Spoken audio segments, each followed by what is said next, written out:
just joined us. Repeat your question again. Your observation and then your question. Say. Bismillahirrahmanirrahim.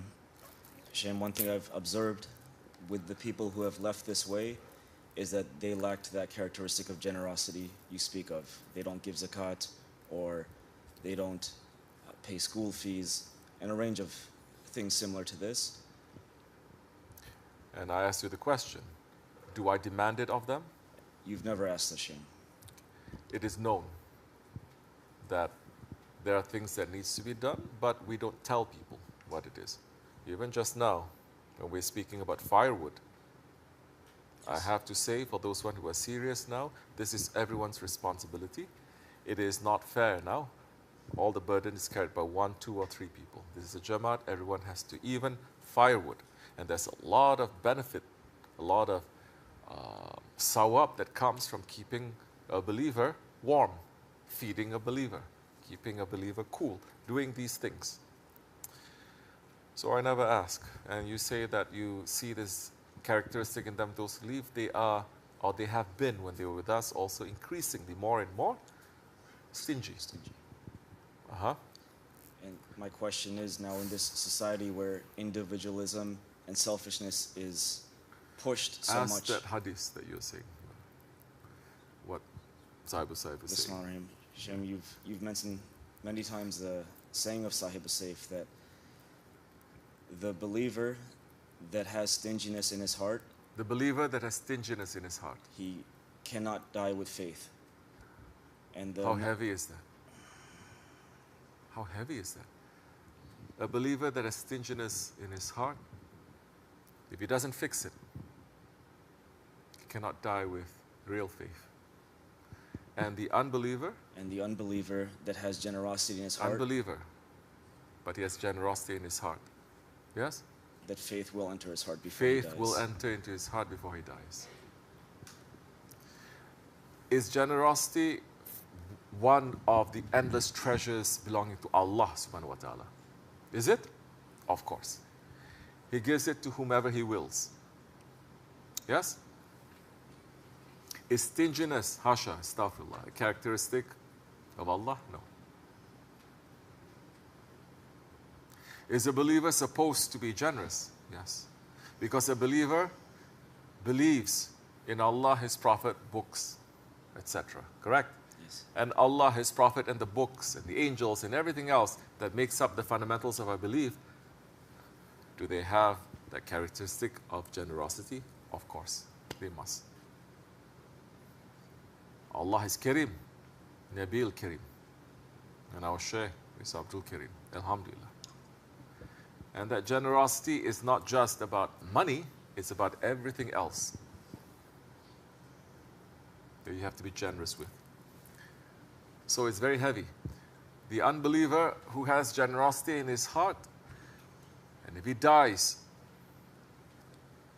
he's not going to die until some faith is going to enter into his heart, because that generosity is going to save him. It reminded me of one of Shaykh Maulana's sohbats also, saying that generosity in these days, very dark times, is the only thing that will save a lot of unbelievers.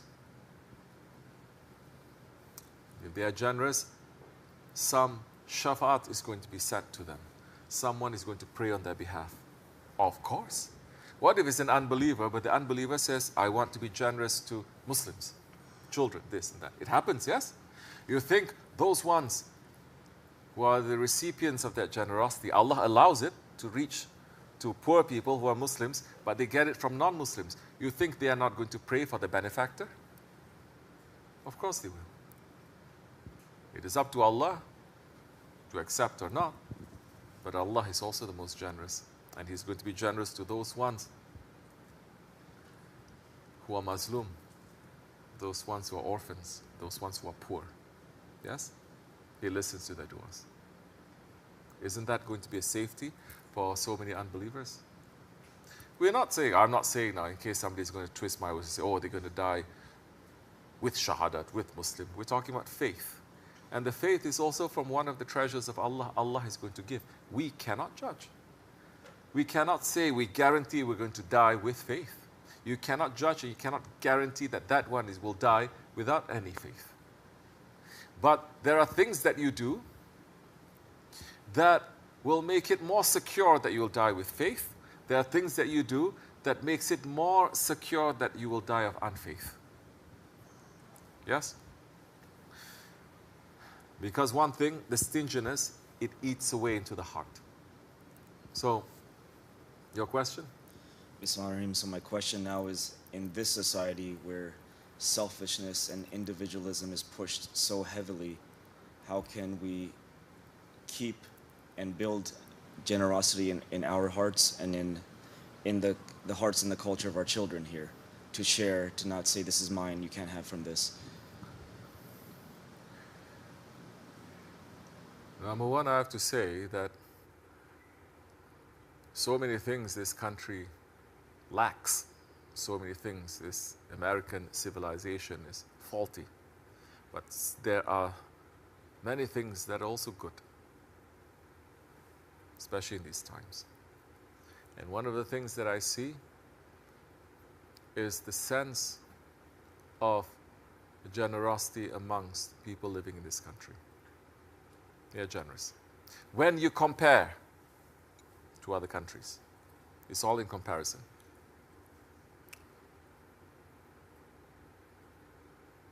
You abide by the law. Generally speaking, the people.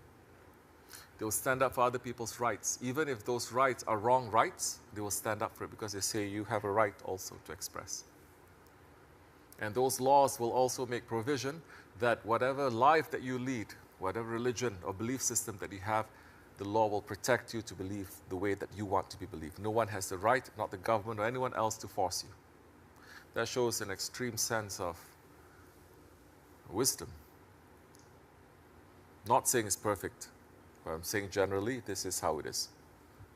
Especially when you compare to certain countries, whether it's Asian or Western, Muslim or non-Muslim, European, you compare communist or capitalist, doesn't quite come close to how it is here in this country. However, it is right what you said, that although that there isn't this overwhelming desire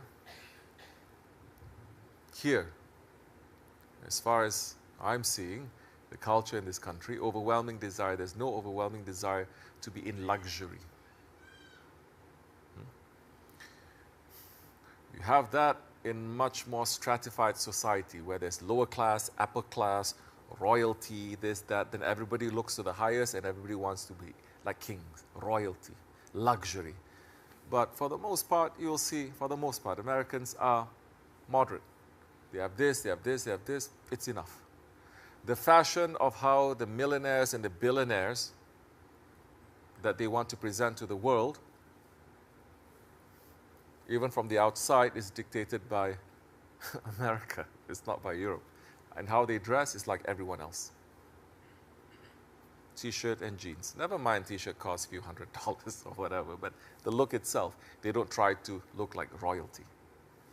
So there is this thing that is here in American culture that is saying, what you have, it's okay. We're not chasing to look better than your neighbors, to race with your neighbors, to race with the other culture. No.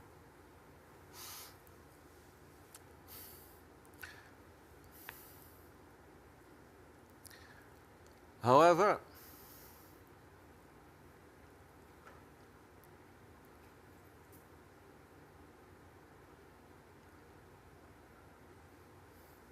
there is a lack of a sense of community in this country. And the community, whether it's from neighborhoods, schools, regions. Maybe some people say, oh, I live in Brooklyn. So what? It's not as if Brooklyn people, they get together every night and they tell stories and they help each other. You don't have that. Whereas you have a strong sense of belonging in different parts of the world. If you come from this region, they're very proud of this region. This region in Turkey or this region in Europe, they're very proud. Here, because the system allows you for great mobility, and it's always about going away to do whatever you want to do, it allows you. You're safe, you can do that, reinventing yourself, doing this, this, this. So nobody really stays put in one place. Today they're East Coast, tomorrow they'll be West Coast. The next day they can go to Alaska. It's okay. Nobody says why you are here. There is also the spirit of this continent. It's not just a country, it's a continent. It's huge, it's wide. And you can appear if you want, you can disappear if you want.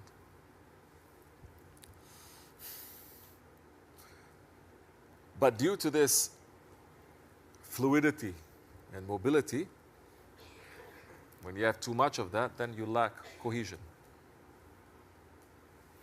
So you lack that kind of community. When you lack that kind of community, then people know the system allows you to reinvent yourself or your family or whatever, but system doesn't force you or encourage you to only be within one circle, one area, one group. It doesn't. And when that happens, people don't know how to live with each other.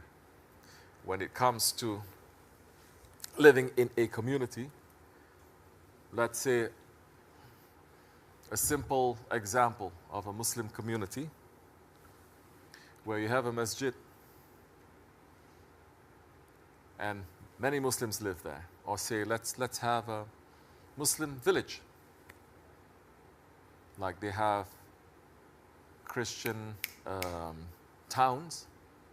Yes, they do have that, right? Okay. They have Jewish towns and villages, right? Very small, you have Muslim villages or towns, very small. There's a bit here and there, maybe even a city, but it's very small compared to that, the other ones that we're doing. And this is not something that the Muslims here in this country, they also want. There's no running to have a Muslim community. And when you do, because people belong to different ideas, different ethnicities, different understandings, it's difficult then people to be one another, although they are all Muslims. And especially today when you throw at it, some people are more Salafi, some people are more Wahhabi, some people are more Shia, some people are Sunnis, and then it becomes, then what are we combining for? What are we doing? So when people don't know how to live together, they don't know how to give and take. And when people don't need anything from anyone, they're not going to take anything. Everything my job is going to provide, they think what I need is only material. I don't need anything material from anyone. America gives that, yes? Whatever materiality that you need is from your job. You don't need material things from people. When you don't have things that bind you like that, and you don't feel the need to have a Muslim Jamaat that sees each other every day, that has their lives intertwined with one another, that has a future, that has their children, that have their children grow up together, that they're committed to one another, that they're not going to say, okay, now I'm going to go, now I have a better job, better this, better that, or I don't like you, I'm going to go. That they're committed to each other by choice. The most difficult thing is when you're given by choice. When you don't have that, then the American system that allows you to be mobile because you don't need anything, right, will make you to become, yes, more centered about yourself, what you want, instead of what the Jamaat wants, what the community wants. Because there's nothing you need from the community. And I've said this before, you guys are here, but there's nothing that binds you here also, except for the, and this is not a small except, it's a big, except for the bayat that we gave, that we pronounced the words of Allah to say, Allah's hand is over our hands.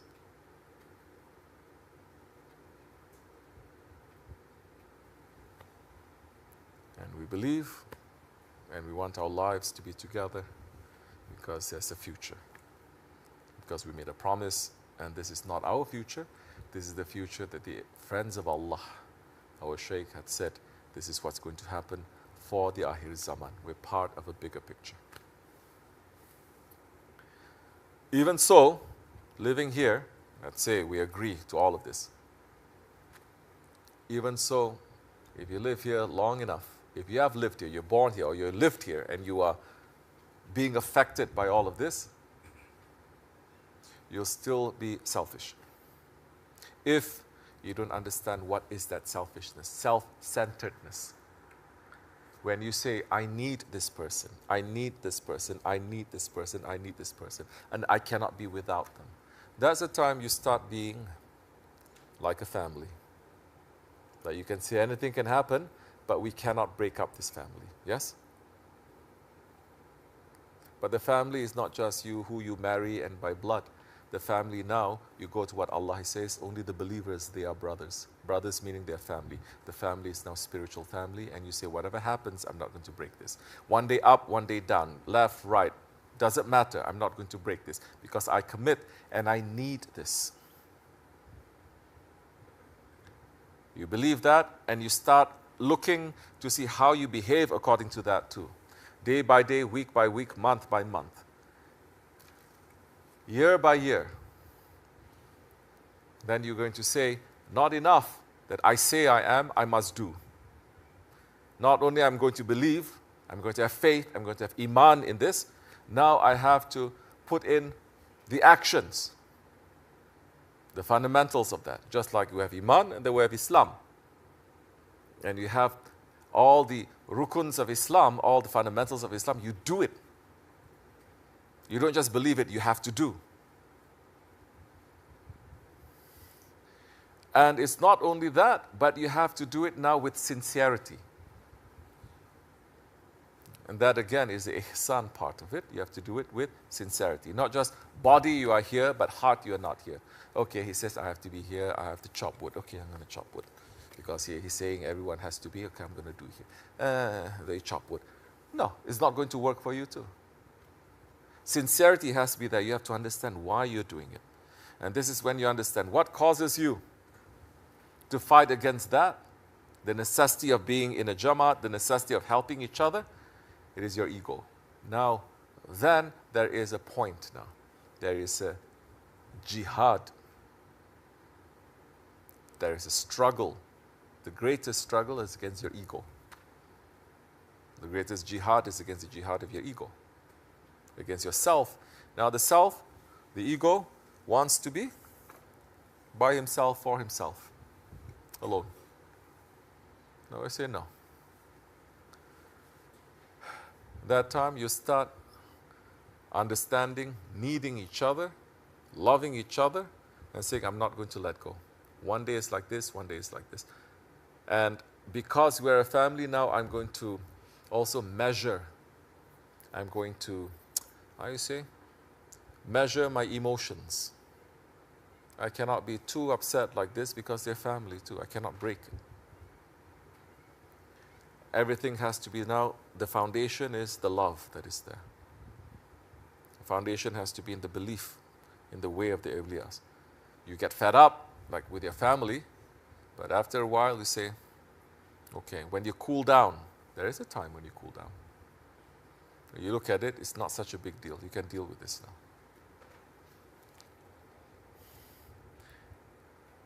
now. And that time, you start working. Ya Jami. You start working as a Jamaat. Because if there's one thing America is going to teach you, is how to be individualistic. You don't need anything. You can do everything by yourself. And the system proves it. Now, how do we take that?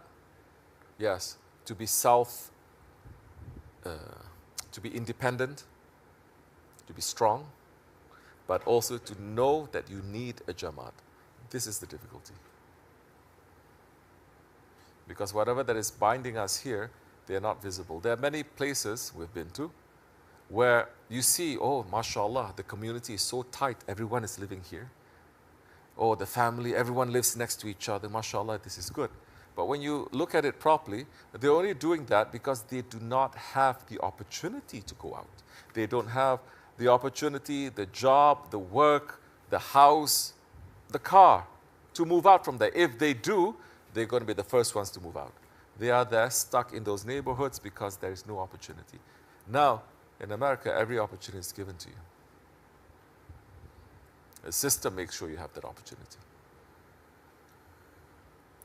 So those ones who still say, with these opportunities, we believe and we want and we need this Jamaat, those ones now, as what Shaykh Effendi had said so many times, yes, the Muslims now living in the West, the strength and the power of the faith of one Muslim living in the West in the Akhir Zaman is more than so many living in Muslim countries.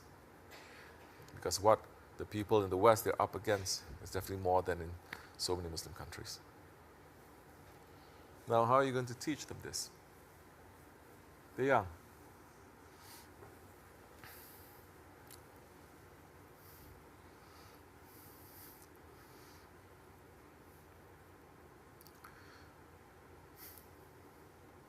How do you become a family? You have to be familiar. Same root word, yes? You have to be familiar. So the young, our kids, they're going to look at you. If you are not familiar, you keep to yourself, you don't have any friends, you always talk bad about someone else in front of them. They see you don't have any friends, you always keep to yourself, a small clique, or you always complain about other people, they are going to follow. Easy. They say, oh, Baba is like this, he doesn't like this one, he thinks this one is dumb, this one is stupid. That's what he says. It's Anne saying that also. So they're going to stay like that. Doesn't matter if it's a big family or a Jamaat or something. They hear you saying that, they see you doing that, they're going to be like that too. Even if they have a lot of friends, maybe they like, but then they see there's a dissonance now, yes? But the people that I love and I trust the most, they don't like anyone here. I like someone here. That's a problem here. They're going to be two minds. They're going to be psychotic about it. But if they see you, you make an effort, and you are doing it, you're having friends, you're having people, you're aware, whatever you speak, that they are going to listen. That maybe you cannot help it. You say some wrong things. You shouldn't be in front of them. They don't understand the whole context. They believe everything you say. But you say, okay, you say this, but you must also say many other good things because you know it must be balanced in their minds.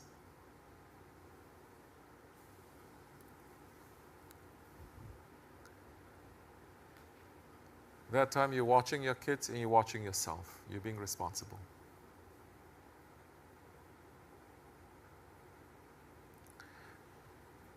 The kids, you let them play. They must be familiar with each other, with their friends. But you are the ones, through your mouth, they don't know, they're okay, that they are going to call their friend this, this, and this because they heard you saying it. And when they say something bad, because they heard someone else saying it too, that's why they just repeat it. So many of them, especially at a young age, they'll repeat bad things without knowing what it is. And sometimes, most times, they repeat bad things because they know it's naughty. They'll get a rise out of you or their friends. But they don't understand the implications. We have to teach them what the implications are. So this is about raising children. So easy. Everyone saying, whole village raise one kid. Since when America was a village? Now you see what kind they have. But Allah is still saving them because the younger generations are also sifting through every kind of BS that is happening in this whole country, and they're understanding now the root cause of it.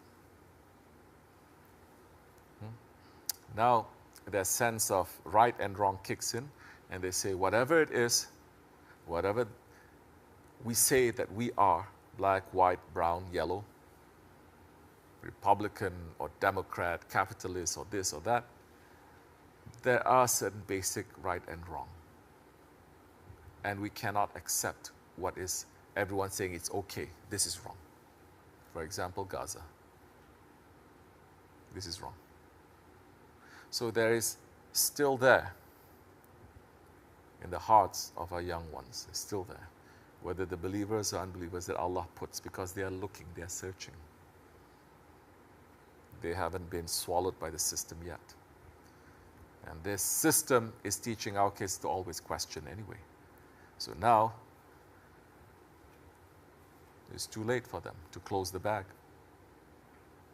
And they don't have the answers. And the kids know the answers that they're going to give us. Now, it is all wrong. Now they're saying, we're going to make sure that they're going to make it a law in so many other places. Anti-Zionism is equal to anti-Semitism.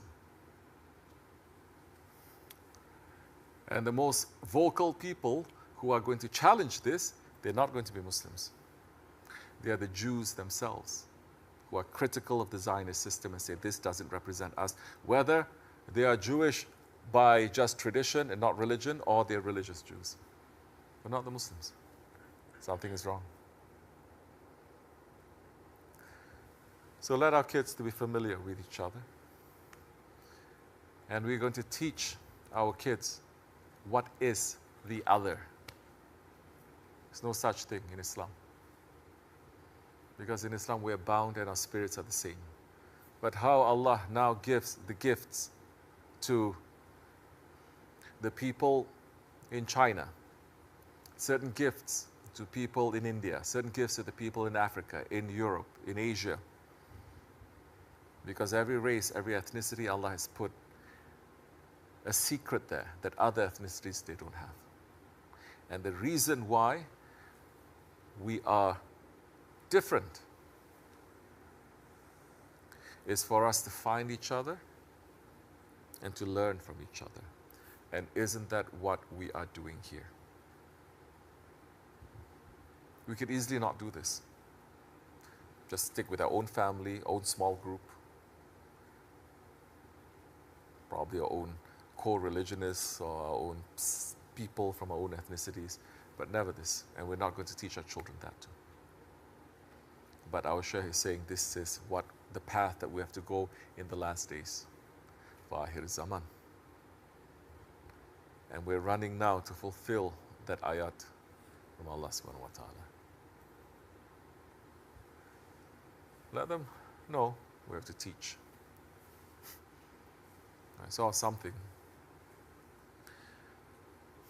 They say, yeah, somebody was holding up a card saying, you have to binge watch your children. Binge watch your children all the time. People, they stay up 1 day, 2 days, they don't do anything, they watch something, I don't know, right? They say that, but this is coming from Muslims? No. From the non-Muslims, they're saying, you have to, the same way that you are so interested in some foolish thing, that so many other things is all fiction. The word is there, it means lies. They say, you must binge watch your children, watch them, observe. Then you start raising them. Then when you start doing that, and other people are doing that, you bounce off each other. And now, yes, the whole Jamaat is now taking care of each other, watching. We're still trying to learn that, of course, because it kicks in sometimes. I'm too tired. I'll just stick to this. I scroll. I work whole day. I'm not going to answer. I'm not going to come to the masjid. I'm not going to have zikr. I'm not going to have sohbat. I'm not going to. You understand? And like I said, we don't put a law here. But we say if you are here, if you live next to the masjid, next to Masjid al-Haram, next to the Rawza Sharif, if you don't go to the Rawza Sharif, if you don't see any value in that, none of the blessings is going to reach to you. And now it's only not being here physically, you have to put your heart here. Then you must know what this is giving, you must believe in it. And you must practice then, show what you believe. Yes, one day, this is not paradise. This is a training center. One day is up, one day is down.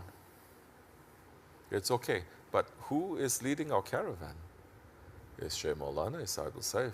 It is the orders from the Holy Prophet ﷺ. How can the caravan be wrong? How can the path be wrong? And thus that one has completely lost his faith. And what can we do? And the one who's lost his faith, he's lost his generosity a long time ago anyway.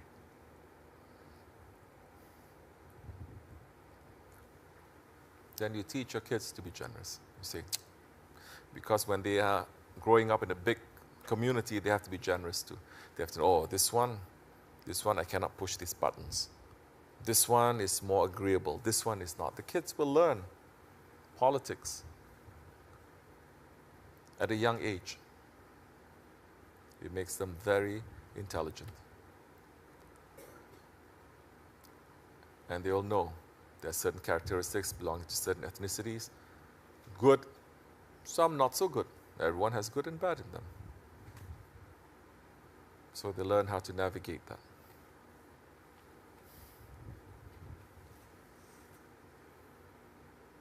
But we must teach them the sweetness of giving. How do we do that?